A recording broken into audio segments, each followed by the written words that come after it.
বেসরকারি শিক্ষা প্রতিষ্ঠানের এমপিওভুক্ত শিক্ষক কর্মচারীদের দাবির প্রেক্ষিতে অবশেষে প্রজ্ঞাপন জারি করেছে অর্থ মন্ত্রণালয়। তবে আন্দোলনকারীদের দাবি করা 20% বাড়ি ভাড়ার পরিবর্তে দেওয়া হয়েছে 5%। তবে এই সিদ্ধান্তকে অন্যায্য দাবি করে প্রত্যাখ্যান করেছেন আন্দোলনকারীরা। মাহতাব মিনহাজের রিপোর্ট।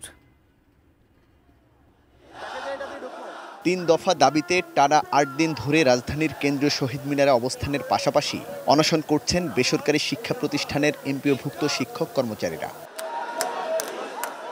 8ম দিনের আন্দোলনের মাঝেই আসে অর্থ মন্ত্রণালয়ের প্রজ্ঞাপনের খবর। কিন্তু আন্দোলনকারীদের দাবি অনুযায়ী মূল বেতনের উপর 20% বাড়ি ভাড়া না দিয়ে মঞ্জুর করা হয় 5%। এতে ক্ষোভে ফেটে পড়েন আন্দোলনকারীরা। আন্দোলনের মঞ্চেই তারা প্রজ্ঞাপন প্রত্যাখ্যান করেন।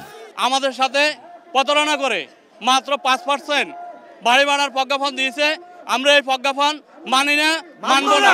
ডাক্তার দেখাই দিলে 700 টাকা 1000 দিতে হয় না, সেখানে কিভাবে শিক্ষা উপদেষ্টা আমাদেরকে 5% দেয়? এটা আমরা মানি না, মানব না। প্রয়োজনে কঠোর আন্দোলনে যাব। অ্যান্টিব্যাকটেরিয়াল অ্যাডিটিভ যুক্ত সেরা ওয়াটার ট্যাঙ্ক বিশুদ্ধ পানিতে ব্যাকটেরিয়া জন্মাতে দেয় না। শিক্ষকরা শিক্ষা উপদেষ্টাকে এই সিদ্ধান্তের দায়ভার নিয়ে পদত্যাগ করার দাবি করেন। প্রজ্ঞাপনের বিরুদ্ধে নিন্দা জ্ঞাপন করছি। সেই সাথে আমরা শিক্ষক পরিবার এই শিক্ষা উপদেষ্টার পদত্যাগ চাই। শিক্ষা উপদেষ্টার পদত্যাগ চাই।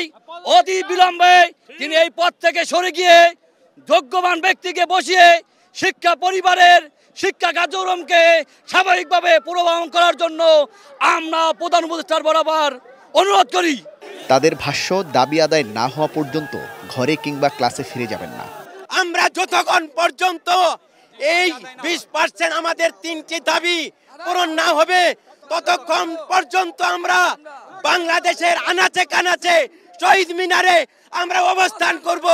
দাবি আদায় না হওয়া পর্যন্ত আমরা শ্রেণী কার্যক্রমে ফিরে যাব না। Mahtab Minhaj, ATN news, Dhaka.